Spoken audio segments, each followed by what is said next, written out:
Good morning, Illini. I'm your host, Matt Schrock, here for another Healthy Illini podcast. And we are into the summer months. We're in that summer break if you are a student and not taking classes this summer. But there's still topics we want to talk about, and some that are very pertinent for summer and preparing for the fall semester already. So we're going to jump right into it.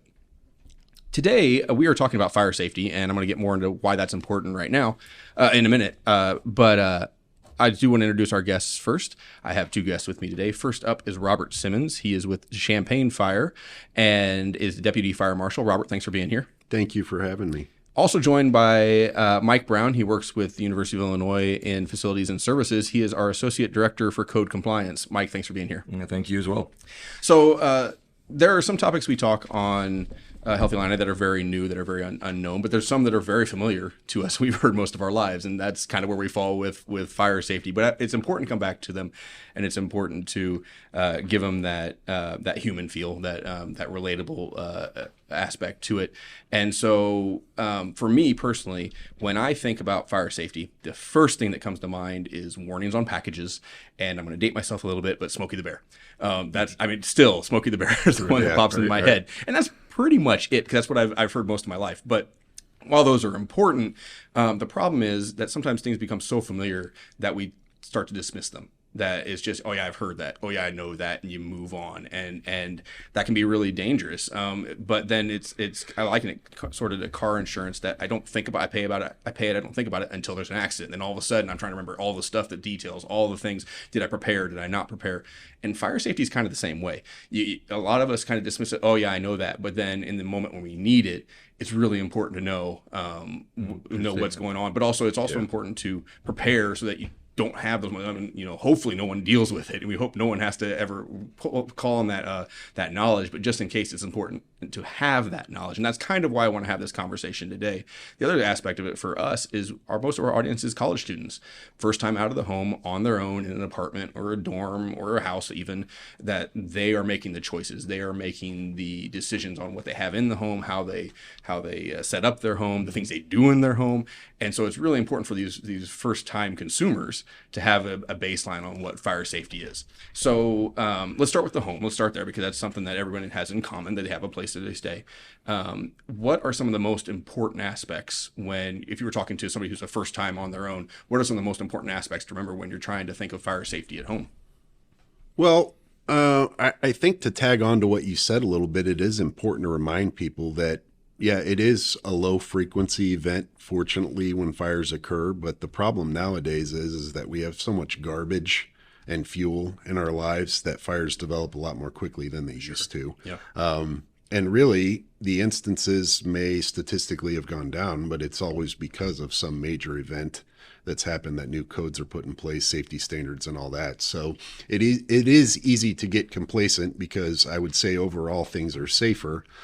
But on the other end, it's a low frequency but very high risk situation when it occurs. Things are a lot more dangerous once they occur than they used to be. So just adding on to you bringing that up, one of the first things that I will always stress to people, and I could even get complacent about it sometimes myself, you've heard the messaging about smoke alarms, change the batteries, check your smoke alarms, time change. And I don't even know what's going on. I've heard time change may go out the window here in the next year. I don't really care for it myself. I'm not a farmer, wasn't a farmer, whatever. I know the reason for it in history, but so that messaging may have to change eventually. But really, I want to stress to people the importance of making sure the smoke alarms are working. Depending on the type of residence you live in is going to dictate whether you have a full-on fire alarm system or whether you have battery-powered smoke alarms. The new state law has gone into effect that all of them are supposed to be the sealed battery smoke alarms, where you don't even have to worry about changing a battery moving forward once they're in place. But to add a real feel to it, or a human element, we've had 7 fatalities and then 2 others that were brought back to life at the hospital just in the last 3 years. And in every case, we couldn't document or know for sure that there was not a working smoke alarm. I mentioned already the plastics, the nasty fuels, everything is made cheaper nowadays. Things that go to full combustion a lot quicker than they used to. They put off a lot of nasty smoke. I think most people know that most fire deaths, it's not burning up in a fire, it's smoke inhalation that kills people. I mean, these smoke alarms will go off quickly, and they will make the difference in life or death. So I just want to stress that first off. I mean, everybody can get complacent, but working smoke alarms, not covering them, making sure they're in working condition is of utmost importance. And then that's important to remember that smoke alarms can be annoying. Yep. And here's why I say that, because I'm guilty of this. When I was first in college, first going out, I set off the smoke alarm a lot because I was learning to cook. Yep. And I was not good. I'm still not great. Yeah. And so I set the smoke alarm a lot. And there were times where I was like, I'm just going to pull the battery. I'm just not going to deal with this anymore. And then you forget to put the battery back in, or it's just a bad idea in general. Yeah, that's a bad idea. It's a bad idea in general. And so it's really important to remember that they're there for a safety reason. And yes, they can be annoying. If they're annoying because you're burning your food, stop burning your food. It's one of those kinds of things. But we've all been there. You know, where it goes off and you grab like a towel or a paper plate and you're fanning on the smoke alarm trying to get it to be quiet. But it's important to remember that they're there for a really important reason that hopefully you never actually need for a dangerous situation, but it's something that you don't want to take lightly and mess with. Yeah. And as I mentioned already, I mean, they're kind of becoming more carefree now. I mean, we don't have to worry about the battery issue. Unfortunately, we know in some instances it just means people are going to pull the whole device down. But there's also a misconception. We get questioned all the time because we occasionally get grants and go out and do smoke alarm installs for people. You don't need one in your kitchen. You don't really need one right outside the kitchen. The recommended places for NFPA standards is in all the sleeping rooms, and then one on each floor. Carbon monoxide is another issue. It's odorless, colorless gas put off by incomplete products of combustion. So that's a concern. They should be there too. But usually the nuisance alarm issue, there's still a cause for it. It's either too close to the kitchen. We get a lot of those calls. Or you're doing something improperly or incorrectly that's setting them off anyway. So there are malfunctions, but yes, things have changed quite a bit. But that's one thing I'll point out there. You don't need one in your kitchen. That's good. I didn't know that one either. Yeah. So, Mike, you work a lot of on-campus stuff. Is there anything, as far as smoke alarms, anything that, or any kind of prevention stuff there? No, I'm just riding on to Robert's points. I'm an architect by trade and got into code compliance after years of working as an architect doing construction management and stuff. As far as the design, Robert's right in regards to the placement where the code dictates where you put the smoke alarms. And then they have the new devices out that are combination smoke alarm, carbon monoxide. So those are always good things. Just again, replace those batteries twice a year at least. Don't cover them up. I think Robert sees a lot of times he goes in and does inspections in the dorms, and people might be hanging their clothes off the sprinkler heads and stuff like that. So that's something else in the dorms we definitely want to have the students shy away from, because we want that, if something was to happen, we want that sprinkler to be operational. Robert brought up a good point too about today's products are a lot of plastics, and that's what's really causes a lot of that black smoke and the chemicals, and that's what causes the deaths and fires. So related in as well, I think is a good point I wanted to bring up in regards to keeping the smoke alarms operational and clear and free is keeping the fire doors closed. And that's fire doors in the hallways you'll see going to the stairwells. Those are your egress stairwells. Those are your paths to safety. Those doors are the building's designed for those egress, to have a smoke protection and a 1 hour fire protection at a minimum. So you get in those stairwells, that's your safety, that's your way out, and that's going to protect you. And so keeping those doors closed, a lot of people like to, choke them open, and that's something that we really are constantly having to do and spread the word on campus to keep those doors closed. If you ever do in a room and happen to have a fire incident and you are exiting, close the door behind you. Mm-hmm. That also is an extra layer of safety to mitigate the progression of the smoke throughout the building.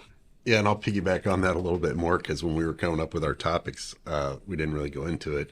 Another reminder to people, yes, please do not hang anything from the sprinkler head, sprinkler piping that's exposed in your property. I always tell the frats and sororities when we go in, we have incidents all the time where people hang their clothes hanger on a head. They go to grab it and activate the sprinkler system. It's a lot of water that's going to flow out. It's not going to stop till the fire department gets there. It is there for your protection to keep you safe. It's kind of out of sight in a way, out of your way. So just be careful around those. Don't hang anything on them. And then, just finally to get back on the smoke alarms we mentioned, don't cover. Our crews respond to incidents. We find on inspection where people have put tape over the device. They've put a plastic bag over it. That defeats the purpose of the device. If you are having issues where it's going off for you don't know why the reason is, call. Somebody needs to check it out and see what the problem is too. So don't cover them. Remember the sealed battery thing's coming. You may live in a apartment building, dorm, whatever, where you have a fire alarm system. It's all tied in. It's being maintained by people. Just leave the device alone, and it'll protect you. One thing I wanted to ask is about fire extinguishers, because I know that I've seen them. I've never actually used one in my own life. And so I know the first time I saw it, I'm like, oh yeah, it's there. But if I had to use it, would I really know how? And I assume there's listeners who are in the same boat. So if somebody's curious about that, or it doesn't even know, where can they find out about how to even use a fire extinguisher? Well, that's a good question. You see, a lot of times you don't even realize you walk past them every day and don't even pay attention to them. And then the moment you think you may need one, it's like, oh, geez, where is it? So by design, they are supposed to be within 75 feet of each other. So at any point inside the building, you should be within 75 feet of a fire extinguisher. When the fire extinguishers are provided in the building for that type of use, so you don't have to worry about what type of fire extinguisher you have. But I'm in the same boat. I haven't used a fire extinguisher myself, and thinking back, so we're trying to put together. We've started it this spring, and would like to continue on. We're doing fire extinguisher training. We're going to have our office, my office, FNS and Code Fire, is going to have a PDF go out, an advertisement, on. We're going to hold some individual classes, probably 8 to more people at a time, 1 hour class, and we'll give you a simulation of what to expect and how to operate a fire extinguisher. We also have a resource online, which is with the Office of the Vice Chancellors for research. You go to their website, they have an online course you can take as well, and I think I really would encourage everybody to take a look at that and look for our PDF coming out soon. And again, those resources will be in our bio if you want to click on those and follow up with that. We try and put all those resources in any time anybody speaks about anything on our program, that they're easily accessible. So check that out for any questions you have with fire extinguishers. And Mike brought up with the website he mentioned, but also when we were talking about resources and local resources, check out FNS Code and Fire website. And again, don't ever hesitate. We give our contact information at some point in this speech, but reach out if you have questions. If you're unsure of something, what you should do. If you're planning a party, if you're planning any type of event, reach out to the local fire department, especially the frat sororities. But the U of I businesses or the different schools departments you're reaching out, you really should be going through FNS for planning too. And I know you have got the special events coordination group as well. So they're all there to help. Yep. Everyone should enjoy your experience. Yep. We want you to have fun, but be safe. One of the other main aspects I wanted to touch on for at home is power strips. Plugs, and this kind of ties into the whole don't cover the sprinkler heads, don't hang anything. Everybody likes to, dorm rooms are pretty sterile and nondescript. Yeah. And so everybody likes to make them their home, and they like to make them look good. In apartments too, you like to make it look like you want it. And one of the big things for a lot of college students and for high school students, my daughter is the same, is to have interior lighting, like a string of lights, whether it be Christmas lights or deck lights or something LED. But depending on how your room is set up, you may have 1 or 2 plugs in that room where it's not in the most convenient place. So you run a power bar, and then you plug everything into the power bar. But, you have your lights, but you also have your phone charger and your Chromebook charger and something else running off of that. Everything's more electronic. Your interior refrigerator, your dorm refrigerator, all these things.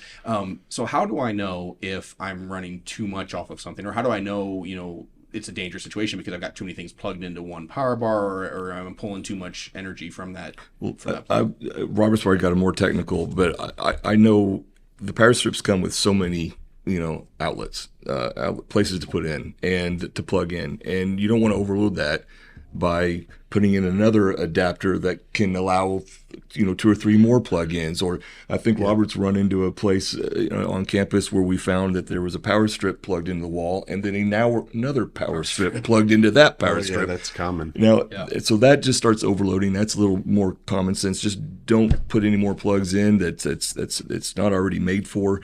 Those newer ones, if you have an old one, you want to get it replaced with a newer one, because the newer ones are GFI protected. So if there is an overcurrent, if something was to spark, that will shut everything down and protect your devices as well, and prevent a fire. Some of the older ones don't have that extra protection on it. And we actually go as far as telling people we're responsible for certified housing, dorms, fraternities, sororities, the private certified housing like Bromley, larger family living. The U of I owned dorms, same requirements.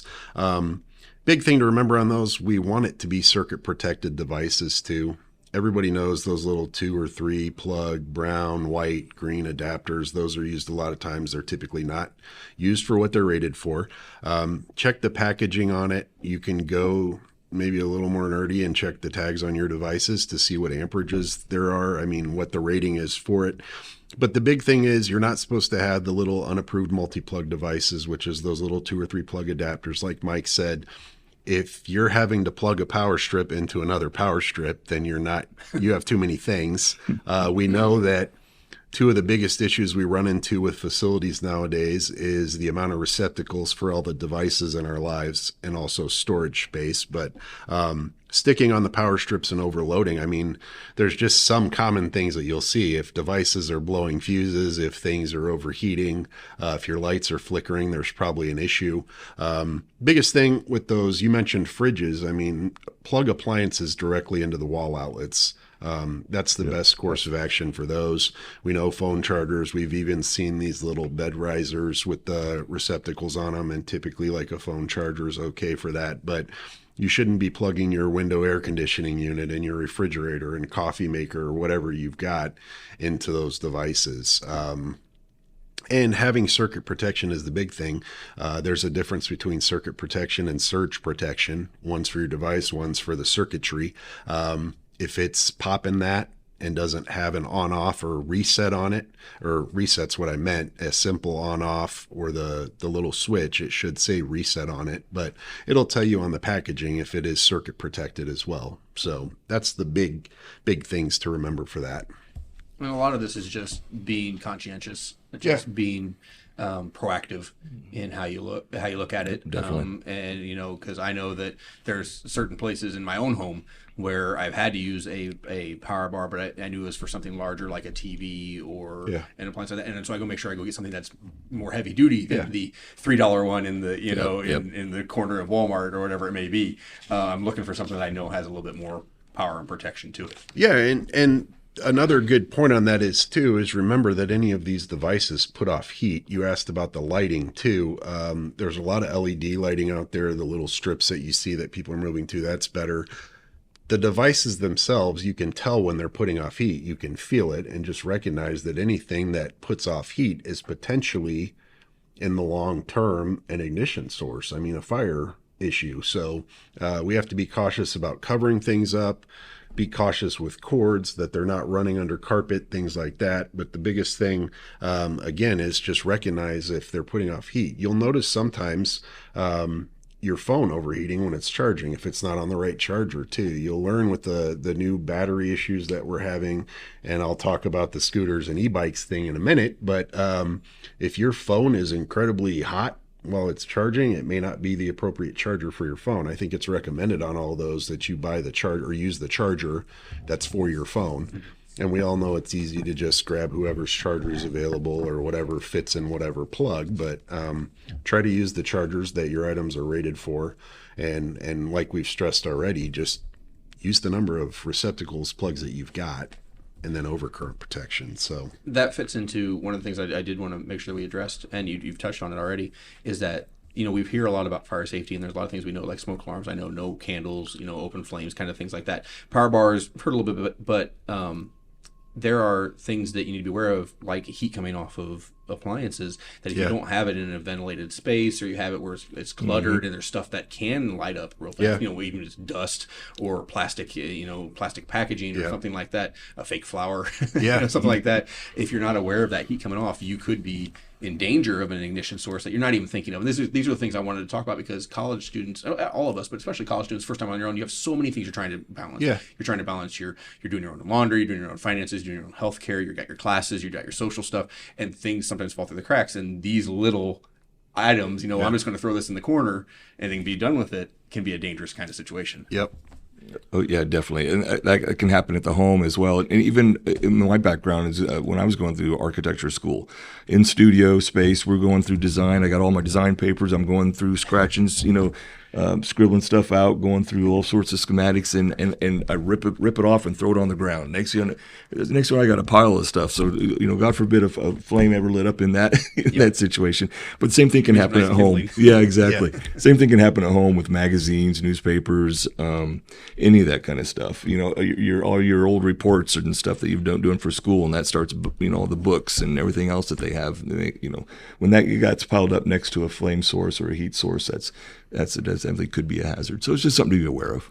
Yeah, we should stress, we should have stressed at the beginning and again now, because I do it going into the fraternities and sorority, and I'll say honestly, the fraternities are usually worse, just being honest with those listening. But all this stuff that we're throwing out here, we want you to have fun. I tell them, you can have your room as dirty as you want it to be. Make sure that you have a way out.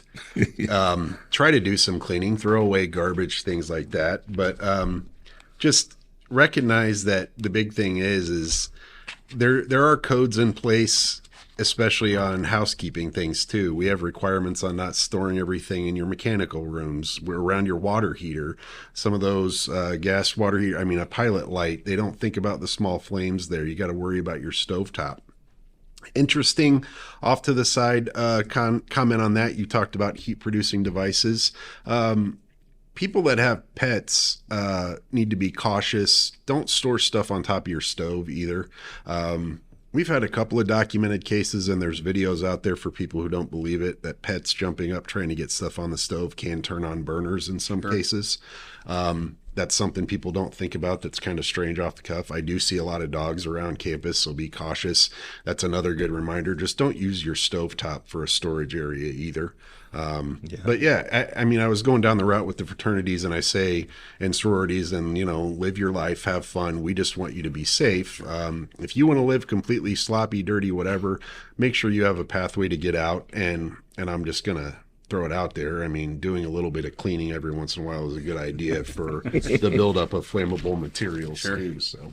We could stay on the home topic for the rest of the time. We very easily could, but I want to move on a little bit. There's one thing you mentioned that we hadn't talked about, that I hadn't thought of, and that was the scooters and e-bikes. Yep. So would you share a little bit about why that's an issue that you need to be aware of? So there's been national news and stories. New York City, obviously being a large city, has had a lot of fires with those batteries overheating. There's issues with, again, the charging devices. Eventually, basically, I'm not a scientist, I understand, and I'll misuse some terminology, but basically once these batteries go into thermal runaway, where they're overheating, there's no stopping it. Fire will occur, and we don't need to go off on the topic too far, but basically on campus, it's being determined that those e-bikes, scooters should not be brought into buildings. Correct. Definitely don't charge them indoors. Don't bring them indoors. They're still looking at how we're going to address that, but that is something to keep in mind. It's not, they're the big item right now, but it's all the batteries in our life now, the lithium ion batteries, things like that. They're not inherently bad, but just like most fires that we have, the top 5 causes of fires every year, there is a human involvement in them. Even when we think about cooking, electrical, mechanical, it's not typically failure, it's improper use and maintenance. And it's kind of the same way with the charging, not allowing heat to dissipate, covering things up. But it just so happens that it's those scooters and e-bikes that are the big ones causing fires lately. A couple years ago, we had the cell phone batteries and one of the Samsung phones. There's been other ones. There's vaping devices. I mean, it's heat dissipating is the big thing, and overcharging, things like that. So just the general stance on the e-bikes and scooters from the ULI side is that they shouldn't be inside of buildings. Yeah, you think it just takes a little while to light a fire, but it doesn't. If it has the right accelerants, it's gone, and it's right there. Well, and outside you've got your natural oxidizing agent all the time. Your oxygen is flowing freely, so a lot of factors going right there that can make it take off quickly. And if anybody's got questions about the grill safety guidelines, it's something I can email out to anybody. You can definitely email my department. That's F&S codefire @illinois.edu. F&S codefire, all one word, @illinois.edu. That brings me to I did want to ask if somebody has questions, what are resources, and we'll have anything that's mentioned, any resources we can get, we'll put in the bio of this episode as always. So if you're listening and you want to find out more, you can go click on those links.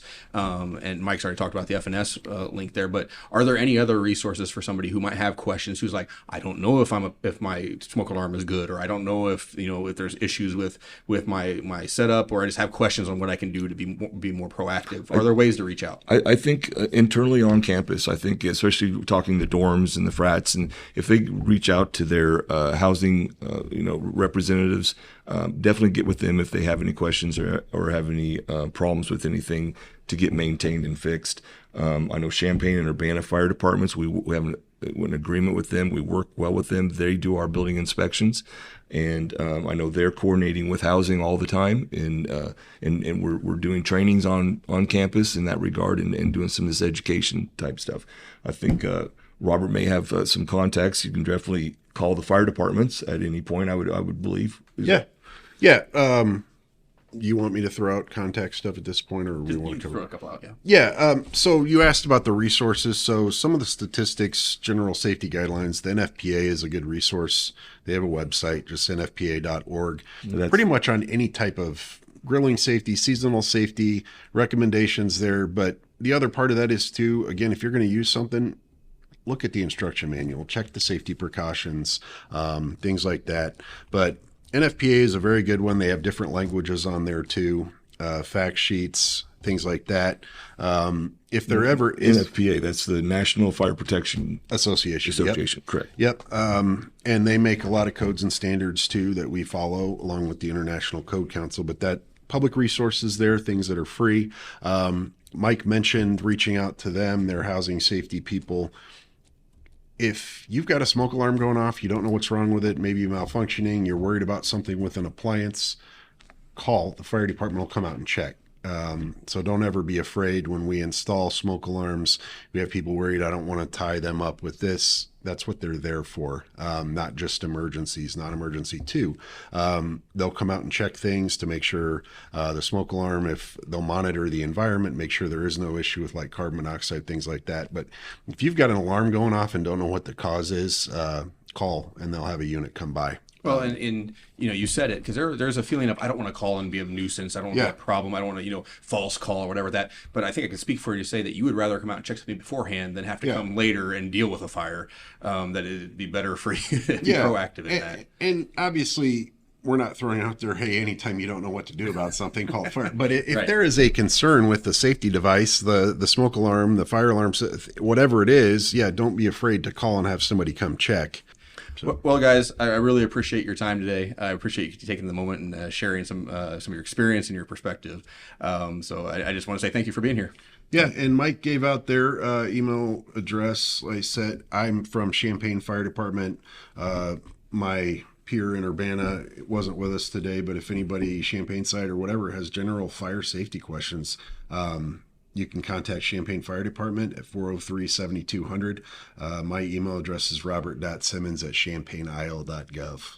Right. Appreciate that. Thanks, guys. Thank you. Appreciate it.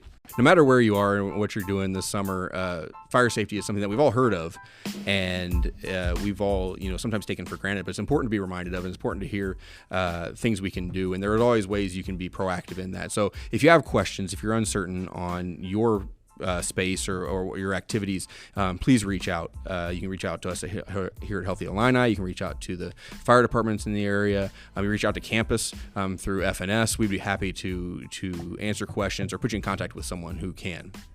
But thank you for joining us today. You're on a personal journey no matter where you are in it. You are important and you matter. Your health and wellness are important and matter, and we're here to keep you well to excel. So go have a great week, Illini. Let us know how you're doing, and we'll catch you next time on Healthy Illini.